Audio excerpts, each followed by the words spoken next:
What's up, guys? It's Eon Network, your favorite esports gaming channel, back at it again. I'm Smalls, as you might have seen from my last video, and I'm here with my rather hypocritical partner, Annoying Matt.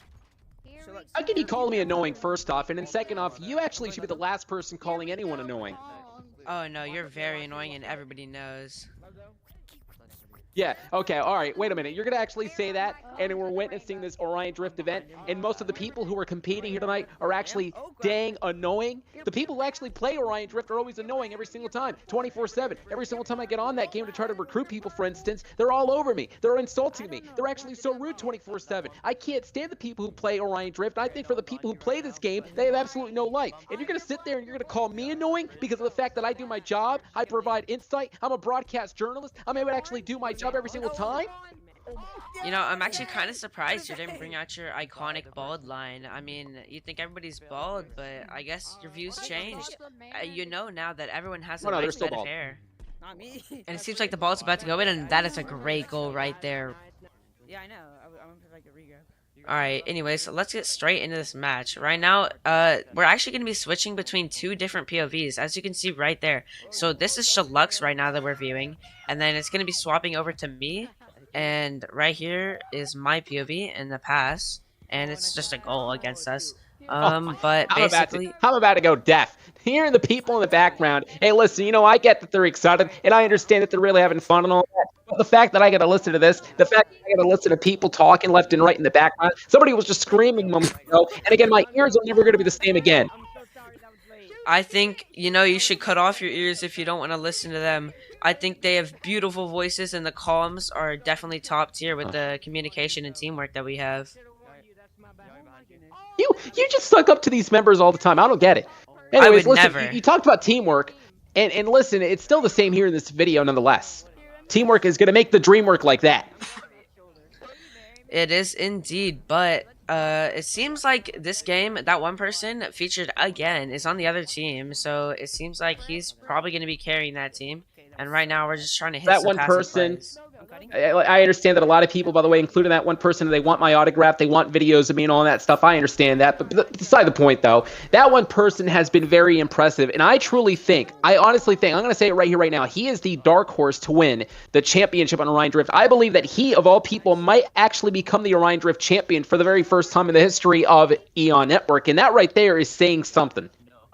That may very well be true. He might have the skill level, and I think he definitely does. But, you know, there's one person that might challenge him, and that person would definitely be me. That was a good pass. Small. Be who? Me.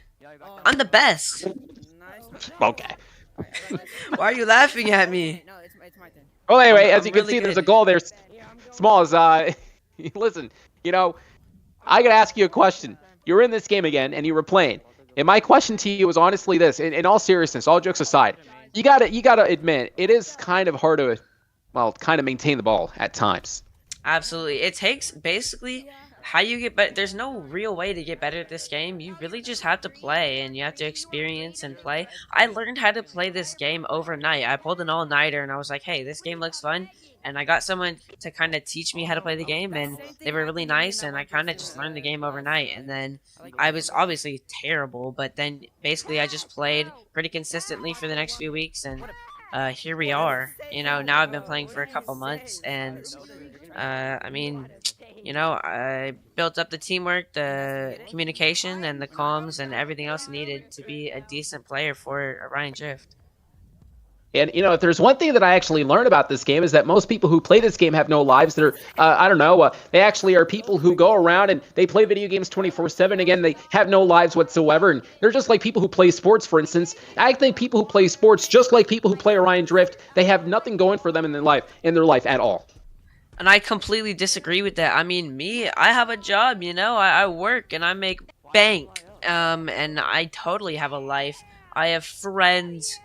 Definite friends, totally real, 100% not fake friends.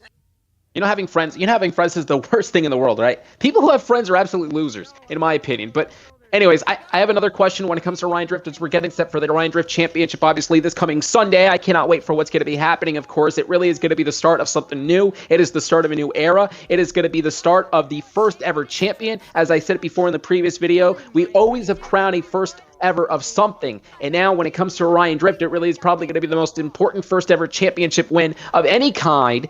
But my question to you is, are you going to be ready whenever you enter into the field, the battle zone, the war zone amongst the other superstars? Because here's the thing, you might be with other teammates tonight, but guess what? Not you or anybody else for that matter. They're not going to have teams coming into Sunday. They're going to be alone in the dark, per se, as they enter in the Battlefield Championship. I am definitely ready for the battlefield ahead, as I've been training for a long time coming, and I am definitely going to win this event. If not, then that one person is definitely taking it home. Out of everyone here, who do you think is the most impressive? This new guy, actually, I think his name is Fire Penguin. He made his first appearance, I believe, and he's a step below me and that one person, I'd say. So I think him and that one person are almost fair game, and he's definitely really good, but I think one person definitely takes the cake right there. And again, I've been very, very impressed. I mean, ever since he made his debut a couple months ago, whenever we started doing VR events for the Eon Network, he really has done wonders for his Eon Network tenure part of VR. So, I mean, I truly think out of everyone, as I said, he really does have the odds-on favorite. Now, this is what I'm talking about, however. This is the speed that I'm talking about. You need to go like 150 miles an hour, per se, to try to actually get this ball going, because everybody's gunning for it, and everyone's doing everything they can to try to get that ball. And everyone's going to be using their speed and quickness, velocity, whatever you want to call it, to try to get the ball. So it really is hard. It's not an easy game. First of all, Adrian, I'd like to critique you because actually the measurement used in this game is meters per second, and a goal right there, that teamwork with the pass. And second, definitely everything is really fast-paced, and like I said last time, it's definitely everything's new. There's nothing really going to be quite the same. There are some similar passing situations where you can kind of train up, but nothing's going to be exactly the same, and you're never going to be guarded the same. You're never going to be in offense the exact same way. And right there, he's just going to clear it, and it's just going to go in the net for 1-up. Are you going to give yourself a cookie for that, for correcting me? I definitely am. In fact, I'm going to give myself a whole sheet of them. I don't know who likes cookies anyways, but nonetheless, as we're adding into this matchup, you can actually see, though, at the top here, Smalls, I noticed, the pink team is not doing good. They have 0 points right now. I mean, absolutely, because I think it is me and that one person on the purple team. So we definitely had that chemistry and that teamwork. And right there, he's getting juked, and it's going to be another passing play, it seems. I'm going to go up. Oh, we love these plays. Yes, and that was fairly very... oh, look at this. Oh, but it was missed through. Oh. We love those plays. We love those floating plays and passing it up and then hitting it behind the back. We love those plays. And I think that's another thing that a lot of people are going to have to take note of, the jukes here, because that's one thing that I've noticed here in this video, and I've noticed also in the previous videos, that a lot of the players, the members, the competitors who compete in this game, they like to juke a lot. They actually like to juke their opponents. So I believe that if you're going to be competing this coming Sunday, part of the tournament for the very first time, you really do have to make note of that. It really is an easy way for people to actually get you sidestepped and get the ball and score. Absolutely, and basically... You just gotta kind of learn how to prevent that and how to guard these jukes and how to predict where they're gonna go. And what I kind of do sometimes is I reverse psychology. I see, hey, this guy's been training. This guy's obviously really good, so he's gonna be able to predict my juke. So what I do is I go the opposite way of where they're gonna predict, and then you basically just have to adapt to what their playstyle is and what your playstyle is, and say if they think I'm gonna carve right, I'm going to fake it right, and then I'm going to go straight or left, and then they're going to get juked, and then maybe score. Something that they're going to have to keep an eye out. But I've been liking this action thus far since the get-go of this matchup. I really have. I think there's, again, a lot of high-octane action that is taking place not only from the beginning, not only in the middle of the match, but also now near the ending as well. And that's what Orion Drift is all about. I mean, there is no, and I mean no time for anyone to be twiddling with their fingers. You have to be on top of your game. You have to be focused 100%. Otherwise, you're not going to go anywhere. Absolutely, and right there, I'm bricking that shot, but it seems and recovered, and it's just in the net, and I think that's a mercy 6-0. That's crazy, and we're on to game 3. So it looks like I lost the first game, and we won the second game. And let's see what happens in game 3. That one But person on remember, the other this is going to team. be. And remember, this is going to be a completely different atmosphere heading into Sunday's first ever tournament. I mean, what you're witnessing right here is, yes, a 3v3, an amazing, incredible matchup, another score right there. Yeah, you're witnessing a 3v3, and I get that. However, this is going to be a completely different atmosphere because there are no opponents, or at least no partners for you. It's only going to be one-on-one, face-to-face, eye-to-eye. So you only have to focus on one opponent, but at the same token, however, you don't have backup. So if you mess up, if you actually get sidestepped, forget it, because there's not going to be a partner that will assist you. Exactly, and 1v1s are very tough. There's a lot of things about them because, like, if you try to guard someone when they come out of their safe zone, then they could just throw the ball over you and long shot it into the net. If you don't guard them, then they're going to get up and close and personal, and then they're probably just going to score like Good that. point. So either you guard them and you block them, or you just get it over you and they score, or I'm going to get close and don't personal guard. right here, right now. Sorry to interrupt you, Smalls, but I just wanted to say, have you seen the people who play this game? Yeah, sure, I called them bald and all that stuff, but I mean, usually the people who play VR, they are the ugliest people I've ever seen, let alone just video games. I mean, most of these people, by the way, deserve to wear paper bags over their heads, if I'm being honest. They should actually wear paper bags over their heads and their armpits and their I don't know, other parts, I guess. Legs. I thought you went with that.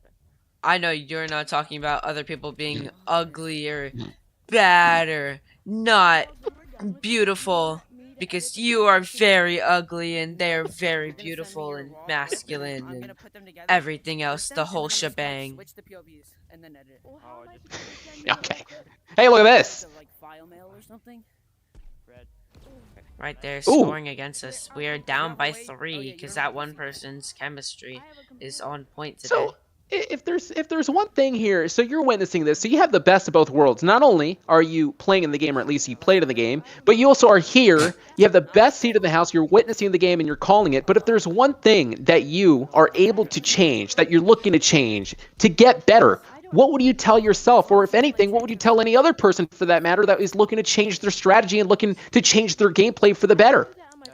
To get better, you definitely, in a 3v3 environment, you definitely want to play Pastors Club. A lot of people don't know what that is, and it's basically Pastors Club, and it's a district just like Clubhouse or Core or Rookies, and you basically go to that, and the rules are you have to pass before you score. So basically it really challenges you, and the ball teleporting out of my hand, but basically it really challenges you to pass before every play, and you get set up, and it really teaches you how to have more discipline and not just taking the ball by yourself every time and kind of aimlessly shooting it towards the net. So Pastors Club is definitely a really good thing. For 1v1s, it's really just practice. You really need to adapt to a lot of people's different play styles. And like I said, you have to try to defend them, or you can't. And either way, it's kind of a lose-lose. So you really have to adapt and try to maintain, or like overcome rather, what is happening with a lot of different play styles. One of the main reasons why it's going to be imperative for these great players who are going to be competing for the tournament, they're going to have to try to practice 24/7 in order for them to adapt. And you mentioned adaptation, and sure, adaptation is a huge way to describe it, but also another word, evolution. You're going to have to try to evolve also to try to become a better superstar than you were before. And if you really want to become successful around here in Eon Network and just in general, you have to evolve. So that's why it's going to be imperative for everyone here to make sure that they scout out their opponents. They scout out their own mistakes. That way they can try to make sure they get better from there. And not only that, but also make sure that they're able to understand what to do and what not to do. That way they're able to gain more traits, more skills in the process that allows them to win down the road. It's not going to be an easy task for these guys, but it's very much a task that can be done. Absolutely, and right there we're getting our first goal for the game, because Fire Penguin messed up on a self pass, and I just ended up getting it and scoring. But right there, they're taking that point right back, and another goal. I mean, they're 1 point away from a mercy, so that would be interesting. And you mentioned mercy, and I can guarantee you there will be no mercy come Sunday, whenever all these players are going to be competing in this entire field, because no one's going to be showing any remorse. No one's going to be showing any sort of mercy. They're in there for one reason and one reason only: to win. They do not care about their opponents. They only care about themselves to become the champion. And again, there will be no mercy heading come Sunday as we're looking at this massacre 6-1. Absolutely, and I mean, we don't want mercy, but it seems the game's gonna end right there, and it looks like we're gonna be heading to the end of the video.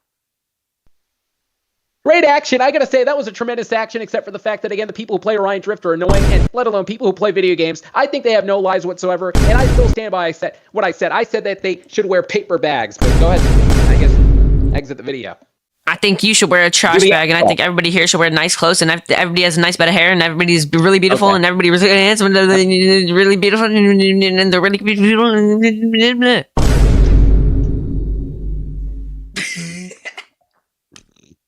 Peace.